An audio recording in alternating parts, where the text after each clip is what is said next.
Sylhet board 2024-এর digital device অংশ নিয়ে এখন সমাধান করব। তো শুরুতে আমরা তিনটা চিত্র দেখতে পাচ্ছি, একটা ন্যান্ড গেট, আর একটা নর গেট এবং লাস্টেরটা এক্স নর গেট। এবং গ নাম্বারে আমাদের বলেছে চিত্র 2-কে কি ধরনের গেট বলা হয় ব্যাখ্যা করো। অর্থাৎ আমাদের চিত্র 2 নাম্বারটা হচ্ছে নর গেট, এটা হলো সর্বজনীন গেট, এটা আমি ব্যাখ্যা করে এখন দিচ্ছি। এবং চিত্র 1-এর গেট দ্বারা চিত্র 3-এর গেট বাস্তবায়ন সম্ভব কিনা, অর্থাৎ ন্যান্ড গেট দ্বারা এক্সোর গেট বাস্তবায়ন সম্ভব কিনা ব্যাখ্যা করো। হ্যাঁ, এটা সম্ভব। আমরা এখন নতুন একটা ইন্টারফেসে চলে যাচ্ছি। তো আমরা এখানে দেখব যে গ নাম্বারে আমাদের বলেছে যে বাস্তবায়ন সম্ভব কিনা, নর গেট যে একটা সার্বজনীন গেট সেটা আমাদের ব্যাখ্যা করতে বলেছে। আগে নর গেটের চিত্রটা আমি আঁকিনি। নর গেট একটা সার্বজনীন গেট, সেটা আমাদের ব্যাখ্যা করতে বলেছে। তো সার্বজনীন গেট কাকে বলে? যে গেট দ্বারা অন্য সকল গেটকে উপস্থাপন করা যায় সেটাই সার্বজনীন গেট। তাহলে নরকে কিভাবে অন্য সকল গেটে স্থাপন করতে পারি তার একটা উদাহরণ আমি বলে দিচ্ছি। যেমন এটা হলো আমাদের অর গেট। তো অর গেটকে আমি কিভাবে নরে পরিণত করতে পারি, এই জন্য আমি এখানে একটু জুম করে নিয়ে দুইটা ইনপুট নিয়ে নিচ্ছি, এ বি, দুইটা ইনপুট নিলাম। তাহলে আমাদের অর করলে হবে এ প্লাস বি। এখন অর গেটকে যদি আমি সার্বজনীন গেট নর গেটে রূপান্তরিত করতে চাই তাহলে আমাদের কি করতে হবে? জাস্ট একটা অরের জায়গায় আমার দুইটা নর গেট লাগাতে হবে। কিভাবে? আমি এই কাজটা কিভাবে দেখাবো? এই কাজটা আমি নর গেটের মাধ্যমে দেখাবো। আমি আবার নিয়ে নিলাম দুইটা ইনপুট এ বির, এবং এখানে আমি অরের জায়গায় নর দিয়ে দিলাম। আমি আগেই বলেছি একটা অরের পরিবর্তে কয়টা নর লাগে? দুইটা নর। এখন কিভাবে সেটা আমি এখন ব্যাখ্যা দ্বারা বুঝিয়ে দিচ্ছি। আমি আবার এখানে জুম করে ইনপুট নিলাম এ এবং বি। তাহলে অরের ক্ষেত্রে কি হয়? অরের ক্ষেত্রে যোগ হয়। তাহলে নরের ক্ষেত্রে কি হবে? যোগ হবে আর উপর একটা বার হবে। তাহলে নরের ক্ষেত্রে সেম যোগ হবে, শুধু পার্থক্য এতটুকু, উপরে একটা বার হবে। আর এই গেল প্রথম নরের কাজ। দ্বিতীয় এই নরের ক্ষেত্রে কি হবে? একই, জাস্ট উপরে আরও একটা বার হবে, এ প্লাস বি বার। আমি পরের বারটা কালিটি চেঞ্জ করে দিয়ে দিচ্ছি, দুইটা বার হয়ে গেল। এবার আমরা সূত্রে যেটা জানি, পরপর যদি দুইটা বার থাকে সেই দুইটা বার কি হয়? কাটা চলে যায়, অনেকটা মাইনাসে মাইনাসে প্লাসের মতো। তখন আমরা কি লিখতে পারি? আমরা লিখতে পারি হলো, আমি একটু নিচে লিখি, পাশে না লিখে নিচে লিখি, এ প্লাস বি। এখন দেখো তো, অরে আমি একটা অর গেট নিয়ে যে আনসারটা পেয়েছি, দুইটা নর গেট নিয়ে আমি সেম আনসারটা পেয়েছি না। অর্থাৎ আমি যদি এটা একটু দেখাই এভাবে, এ প্লাস বি এখানে একটা অর নিয়ে পেয়েছি, আর দুইটা নর নিয়েও কিন্তু আমি এ প্লাস বি পেয়েছি। অর্থাৎ অরকে কোন গেটে, মানে নরকে কোন গেটে রূপান্তরিত করা যায়? অর গেটে রূপান্তরিত করা যায়। এবং সেক্ষেত্রে আমাদের কয়টা লাগে? আমাদের সেক্ষেত্রে লাগে দুইটা। ওকে, এবার অর গেট গেল। এবার কি আসে? এবার নট গেট দিয়ে দেখি। নট গেটে যেহেতু একটা ইনপুট থাকে, আমি একটা ইনপুটই নিচ্ছি, এ নিয়ে নিলাম। এর নট করলে হয় এর উল্টা, অর্থাৎ এ বার। এটা একদম সহজ। এইখানে আমি আবার একটা এ নিয়ে নিলাম, এর কি করব? নর করব। তাহলে এর আমাদের নর করার জন্য কি করতে হবে? এখানে একটা আমি ইনপুট হিসেবে এ নিয়ে নিলাম। তাহলে আমাদের এখানে কি হচ্ছে? এর সাথে কিন্তু এই যুক্ত হবে, কারণ আমাদের এখানে কিন্তু দুইটা কাজ করছে। দুইটা কিভাবে কাজ করছে দেখাচ্ছে, যে আমাদের এখানে কিন্তু দুইটা নিয়ে নিয়েছে। নট গেটে আমাদের কিন্তু একটা ইনপুট, আর অর গেটে কিন্তু আমাদের থাকে or gate, nor gate, nand gate, and gate. এখানে থাকে আমাদের দুইটা ইনপুট। তাহলে এখানে আমাদের দুইটা যেহেতু ইনপুট হলো, দুইটা এ নিয়ে কাজ করবে, তাহলে আমাদের এখানে আউটপুটটা কি আসবে? এ প্লাস এ, তার উপর একটা বার চলে আসবে। ওকে, এখন আমরা কি জানি, দুইটা এ থাকলে কি হয়, এ প্লাস এ এর সূত্র আমরা জানি হলো শুধুমাত্র এ এবং এর উপরে একটা বার। তাহলে আবার সিমিলারলি দেখো, আমরা নট গেটে যে আনসারটা পাচ্ছি একই আনসার আমরা কোথায় পাচ্ছি, নর গেটে পাচ্ছি।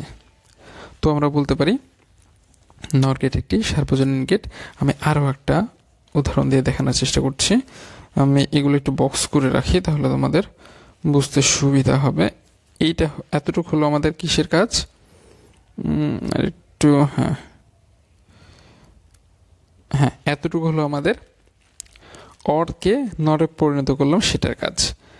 আর এরপরে দেখাবো এইটা কার কাজ, এইটা হলো নটকে নরে পরিণত করলাম সেটার কাজ। এবার আমরা দেখাবো অ্যান্ডকে নরে পরিণত করব সেটার কাজ। তাহলে অ্যান্ডের ক্ষেত্রে কি হয়, আমি যদি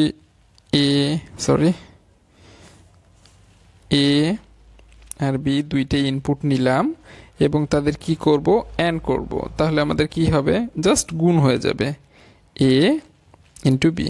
যেহেতু কোনো চিহ্ন নয় তাহলে আমাদের গুণ হিসেবে ধরছে। তাহলে আমরা এইটাকে কিসে পরিণত করব, নর গেটে পরিণত করব। নর গেটে পরিণত করার জন্য আমাদের কি লাগবে, আমাদের তিনটা জাস্ট নর গেট লাগবে। কিভাবে, ফার্স্টে এ নিলাম, এর একটা নর করলাম, তারপর বি নিলাম, বি এর একটা নর করলাম, হয়ে গেল। তারপরে দুজনের একসাথে নর করলাম। তাহলে এখন দেখি আমাদের এখানে আউটপুটটা কিভাবে আসে, মানে এই আউটপুটটাই এখানে আসে কিনা। তাহলে আমরা এর নর করলে কি আসে, আমি সংক্ষেপে লিখে দিচ্ছি, এ বার আসে, বি এর করলে আসে বি বার। তো তোমাদের মনে একটা প্রশ্ন আসতে পারে যে এই কিছুক্ষণ আগেই না নট গেটে দেখালেন এই যে আমাদের এত বড় একটা মান আসছে, এই যে এত বড় একটা মান আসছে, এইটা লিখলেন না কেন? আমরা এইটাই লিখতাম, কিন্তু সিম্পলিফাই করে তো আমাদের এ বারটা আসছে, এই জন্য আমি একবারে লিখে দিয়েছি। যেহেতু আমি একবার দেখিয়েছি এই জন্য আমি আর দেখালাম না। সিম্পলিফাই করে কিন্তু আমাদের এই অ্যান্সারটা আসছে। অর্থাৎ এর যদি আমি বার করি, এর যদি আমি নর করি, নর গেটের মাধ্যমে যদি কোনো এ অথবা বিকে নিয়ে যায় তাহলে কি হবে, নট গেটের মতো, অর্থাৎ এ বারের মতো কিন্তু কাজটাই করছে, তাই না? এই জন্য আমি এই যে এই লাইনটা দেখালাম না, ডাইরেক্ট এই লাইনে আমি চলে গেলাম। ওকে, এবার এর নর করলে এবার, বি এর নর করলে বি বার, তাদের আবার যদি নর করি তাহলে আমাদের আনসারটা কি আসে, নর করলে কি হয়, যোগ হবে এবং সাথে উপরে একটা হোল বার হবে, অর্থাৎ উল্টে যাবে। এখন এইটা যদি আমরা একটু সিম্পলিফাই করি তাহলে দেখি আমরা, দেখো এখানে যে বড় বারটা আছে সেটা আমি এখন টিক চিহ্ন দিচ্ছি, সেটা কিন্তু ভেঙে যাবে, ভেঙে গিয়ে কি হবে, লাইনটা ভাঙবে এবং সাইনটা পরিবর্তন হবে। আমি একটু কালো কালি নিয়ে নিচ্ছি, এর উপর আগে একটা বার ছিল, এই যোগ চিহ্নটা কি হয়ে যাবে, যোগ চিহ্নটা গুণে পরিণত হবে। এই জন্য আমি একটু ছোট্ট করে একটু গুণ দিচ্ছি।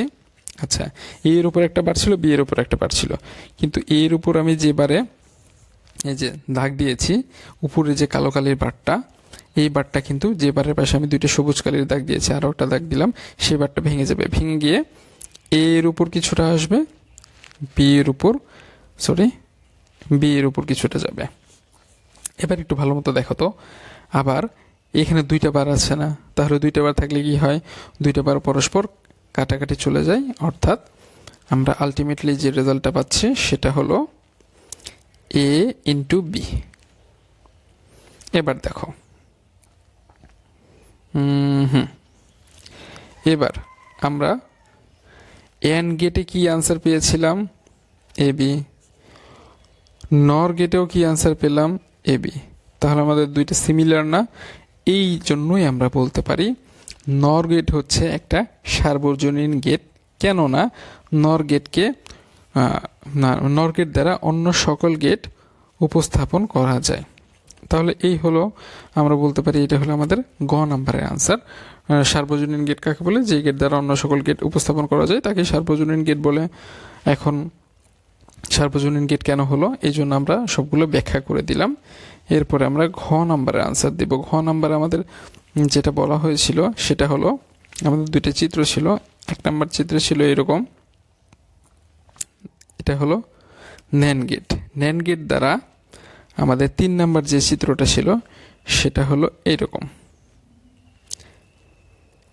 ন্যান্ড গেট দ্বারা এক্স নর গেট প্রতিস্থাপন করা সম্ভব কিনা ব্যাখ্যা করো। ন্যান্ড গেটের তোমরা একটু কনফিউজড হয়ে যেতে পারো, ন্যান্ড গেটের ডিটা একটু সুন্দর করে দিয়ে দিই, নাহলে একটু কনফিউজড হয়ে যেতে পারো।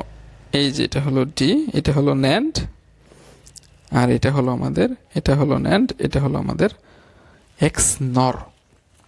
তো এক্স নরের জন্য আমাদের সাধারণ সমীকরণ কি হয়, আমি সাধারণ সমীকরণটা লিখি। তাহলে আমরা যদি দুইটি ইনপুট নেই এ বি, তাহলে আমরা লিখতে পারি এ এক্সর বি উপরে একটা হোলবার। ওকে, তাহলে এটা সমান আমরা কি লিখতে পারি, এটা সমান আমরা লিখতে পারি যেটা এ মানে এটার ব্যাখ্যা A B plus A bar into B বার, এবং তার উপরে কি থাকবে, তার উপরে একটা হোলবার রাখার দরকার আছে না, তার উপর আর হোলবার রাখার দরকার নাই। এইটার লাইন মানে এইটাকে ভাঙলে আমি এই জিনিসটা পাবো। এখন এর উপর আমাদের হোলবার লেখার দরকার নাই। আর একটা জিনিস তোমরা কনফিউজড হয়ে যেতে পারো, এই জন্য আমি পাশে লিখে দিচ্ছি এ এক্সর বি সমান কি লেখা যায়, এ এক্সর বি সমান লেখা যায় A B bar plus A bar B. কিন্তু যখন এইটার আমি উপরে একটা হোলবার যেটা যে উপরে যখন এই চিহ্নটা দেব তখন একটু কিন্তু ডিফারেন্ট, তখন A B R A bar plus A bar into B বার, এই জিনিসটা কিন্তু এইখান থেকে একটু ডিফারেন্ট। এই জিনিসটা একটু মাথায় রাখার চেষ্টা করবে, কারণ এক্ষেত্রে অনেক সময় ভুল হয়ে যাওয়ার পসিবিলিটি থাকে। তো আমরা এই জিনিসগুলো একটু মুছে দিচ্ছি। তো আমাদের কি সে কনভার্ট করতে বলেছে, আমি যদি দেখি আমাদের কনভার্ট করতে বলেছে ন্যান্ডে। ন্যান্ড বলতে আমরা কি বুঝি, ন্যান্ড বলতে আমরা বুঝি সবগুলা গুণ হবে এবং উপরে একটা বার থাকবে। তো আমাদের এখানে সমস্যাটা হলো এই যে এই যোগ চিহ্নটা সমস্যা, এই যোগ চিহ্নকে আমাদের কি করতে হবে, তুলে দিতে হবে। এই যোগ চিহ্নকে আমরা যদি তুলে দিতে চাই তাহলে কি করব, উপরে দুইটা হোল বার দিয়ে দিব। কি দিব, উপরে দুইটা হোল বার, আমি হোল বারের চিহ্নটা সবুজ কালি দিয়ে দিচ্ছি, দুইটা হোল বার দিয়ে দিলাম। এবার আগের আমাদের যে সূত্র আছে সেই সূত্র অনুসারে আমরা কি জানি, লাইনটা ভাঙবে এবং চিহ্নটা পরিবর্তন হবে। লাইনটা এই লাইনটা এই দিকে কিছুটা যাবে এবং এই দিকে কিছুটা যাবে, অর্ধেক অর্ধেক করে চলে যাবে, এবং চিহ্ন আমাদের এটা যোগ ছিল, যোগটা কি হয়ে যাবে, যোগটা হয়ে যাবে গুণ। তাহলে আমি এখন লাইনটা করে দেখাচ্ছি। তাহলে এবার আমাদের লাইনটা যেটা হবে সেটা হলো, কালিটা চেঞ্জ করে নেই। তাহলে আমি আগের মতোই এ বি লিখলাম, আর যোগ চিহ্ন ছিল, যোগটা কি হয়ে যাবে, গুণ হয়ে যাবে, এই জন্য আমি গুণ চিহ্নটা দিয়ে নিচ্ছি।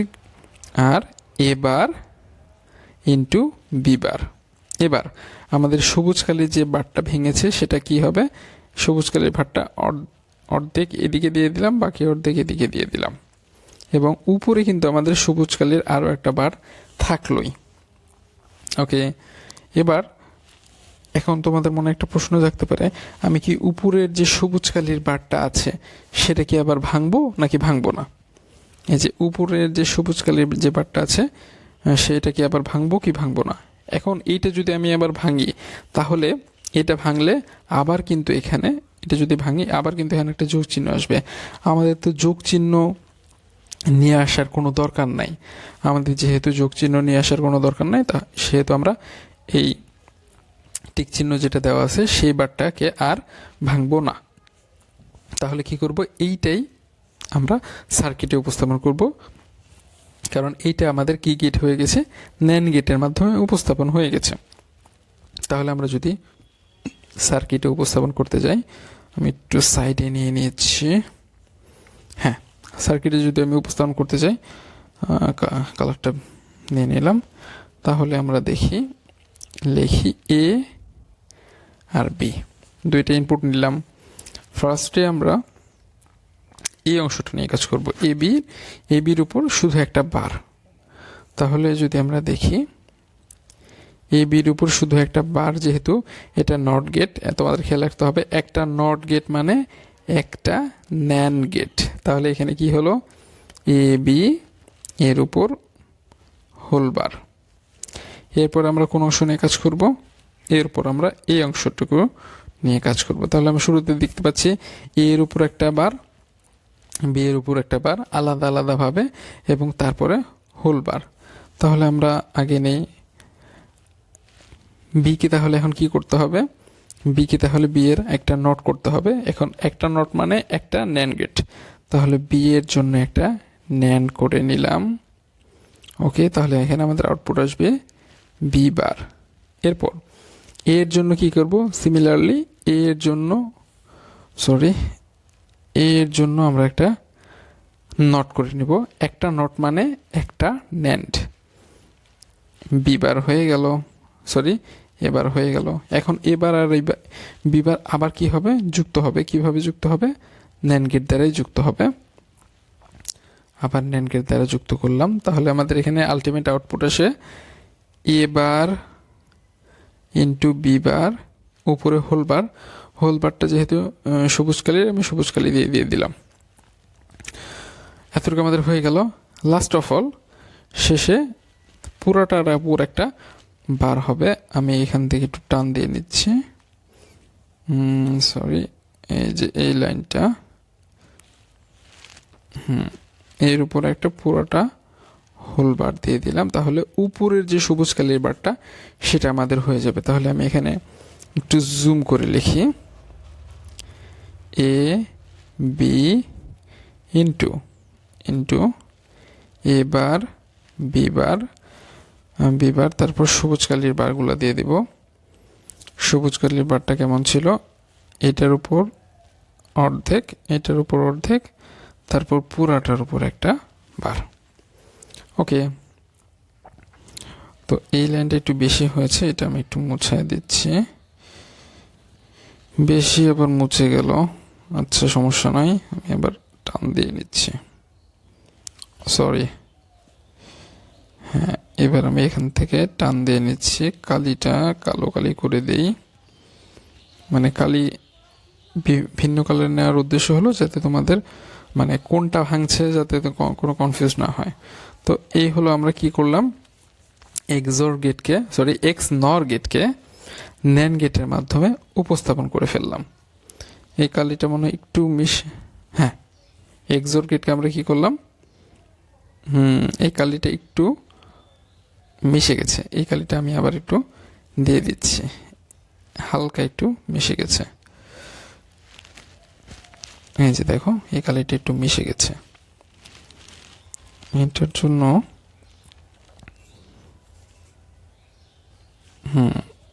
এবার এটা নিয়ে সবুজ কালি দিলাম,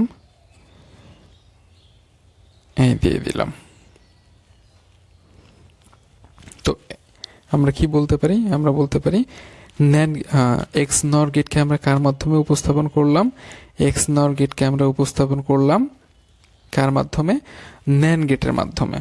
তাহলে এটা আমাদের কিসের আনসার, এটা আমাদের হয়ে গেল ঘ নাম্বারের আনসার। এতটুকু হলো আমাদের এক্স নর গেট। এক্স নর গেটের আমরা মানে ভ্যালুটা বের করলাম, এক্স নর গেট সমান কি লেখা যায়, এবং তারপরে আমরা কি করলাম, এবং তারপরে সেটাকে ন্যান্ড গেট দ্বারা উপস্থাপন করলাম। প্রথমে সমীকরণ করেছি এবং তারপরে সার্কিটটা অঙ্কন করেছি। ওকে, তো এই হলো আমাদের ঘয়ের আনসার। এবারে দেখি ক খতে কি আছে। খ নাম্বারে আছে 3 + 3 + 3 কিভাবে 11 হয়, মানে 11 কিভাবে সম্ভব সেটা ব্যাখ্যা করতে বলেছে। এবং ক নাম্বারে আছে EBCDIC অর্থাৎ extended binary coded decimal information code এর সংক্ষিপ্ত রূপ সেটা হলো মূলত একটা আলফা নিউমেরিক কোড। অর্থাৎ আমরা আলফা নিউমেরিক কোড বলতে বুঝি অ্যালফাবেট থাকবে এবং নিউমেরিক্যাল অংশ থাকবে। এটা হলো বিসিডি কোডের এক্সটেনশন, অর্থাৎ বিসিডি কোড থেকে আরো একটু বড় মানের যেটা কোড সেটা হলো এক্সটেন্ডেড বাইনারি কোডের ডেসিমেল ইনফরমেশন কোড। এরপর আমাদের দেখি খ নাম্বারে যেটা আছে 3 + 3 + 3, এটা আমাদের 11 কিভাবে হয়ে গেল সেটা আমার এখন দেখাতে হবে। এখন 3 + 3 + 3 এটা তো আমাদের 9 হয়, এটা কিসে হয়? দশমিকে। এটাকে আমাকে এখন কিসে পরিণত করতে হবে? এই দশমিকটাকে যদি আমি অক্টালে পরিণত করি, এই জন্য আমি ওই ইন্টারফেসে চলে যাই। এটার জন্য আমি ওই ইন্টারফেসে চলে যাই, এই যে গ এর উপরে ক, আচ্ছা এখানে আসি, এটাকে একটু আমি সরায় নিই, এটাকে একটু সরায় নিচ্ছি। হ্যাঁ, এখানে যদি আমি করি 3 + 3 + 3 তো আমি 9 পেলাম। এখন 11টা কিভাবে হয়? এটা হলো আমার যখন অক্টালে যাবে তখন 11 হবে। তাহলে আমি যদি 8কে 9 দ্বারা ভাগ করি, আমাদের ভাগফল কত আসে? পাশে করে দিচ্ছি 8 / 9, একবার যাবে, ভাগফল আসবে 1 এবং ভাগশেষে আসবে আমাদের 1। ভাগফলটা আমাদের এখানে এদিকে বসবে, ভাগশেষটা আমাদের এখানে বসবে। ভাগফল আমাদের কত আছে? 1। একটু মুছাই নেই। আচ্ছা, ভাগফলটা আছে আমাদের 1, ভাগশেষটাও আছে আমাদের 1। আচ্ছা, এবার আমাদের কি হবে? আবার এখানে 8 দ্বারা ভাগ করাবো। এখন যে ব্যাপারটা, 1 কি 8-এর মধ্যে মানে 8 কি 1-এর মধ্যে যাবে? না, যাবে না। তো তাহলে কি করতে হবে? আমি যদি 8 তো 1-এর মধ্যে একবারও যাবে না, কিন্তু 0 বার কি যায় না? হ্যাঁ, অবশ্যই 0 বার যাবে। এখন যদি আমি ভাগফল 0 লিখি, তাহলে আমাদের 8-এর জায়গায় কত আসবে? 8-এর জায়গায় কিন্তু আমাদের 0 একটা চলে আসবে। তাহলে আমাদের 1 থেকে যদি 0 বিয়োগ করা হয়, আমার কিন্তু আবার 1 থাকছে। এবার আমাদের ভাগফল হয়ে যাচ্ছে 1 এবং ভাগফল হয়ে যাচ্ছে 0 এবং ভাগশেষ হয়ে যাচ্ছে 1। এখন যদি আমরা এটা এখানে লিখি, তাহলে আমরা দেখতে পাচ্ছি ভাগফল হয়ে যাচ্ছে 0 এবং ভাগশেষ হয়ে যাচ্ছে 1। তাহলে আমরা এই অংশটা একটু ইরেজ করে দেই। তাহলে আমরা যদি এখন এইটা কিভাবে নিতে হয়, নিচ থেকে উপর পর্যন্ত নিতে হয়, অর্থাৎ এমএসবি থেকে এলএসবি। তাহলে আমরা কি লিখতে পারি? তাহলে আমরা যেটা লিখতে পারি, 9 আমার কিসে ছিল? ডেসিমেলে ছিল। ডেসিমাল বলতে বোঝায় আমাদের অঙ্ক 10টা। একে যদি আমি অক্টালে রূপান্তরিত করি তাহলে কত হয়? 11 হয়। এই যে এখন আমরা বলতে পারি 3 + 3 + 3, অর্থাৎ 3 + 3 + 3 আমাদের কি হওয়ার কথা? 9 হওয়ার কথা। এটা আমাদের কোন মানে ইয়েতে হওয়ার কথা? সেটা হলো আমাদের দশমিকে হওয়ার কথা। কিন্তু যদি আমি দশমিক থেকে, এটা আমাদের কিন্তু 9 আসার কথা দশমিকে, কিন্তু যদি আমি সেটাকে অক্টালে রূপান্তরিত করি, অর্থাৎ এখানে 10 দিয়ে দিলাম, কিন্তু আমি যে সেটাকে অক্টালে রূপান্তরিত করি, তাহলে আমাদের কি হবে? 11 হয়ে যাবে। এই জন্য আমি এখানে নিচে একটা ছোট্ট করে ইংলিশে 8 লিখে দিলাম। এই হলো আমাদের মোটামুটি ব্যাখ্যা। তো আমি মূল আনসার কোশ্চেনে চলে যাচ্ছি। হ্যাঁ, তাহলে আমাদের ক নম্বর প্রশ্ন শেষ। খ, গ, ঘ, হ্যাঁ আলহামদুলিল্লাহ শেষ। তো এই হলো আমাদের সিলেট বোর্ড 2024-এর ডিজিটাল ডিভাইস অংশের সমাধান।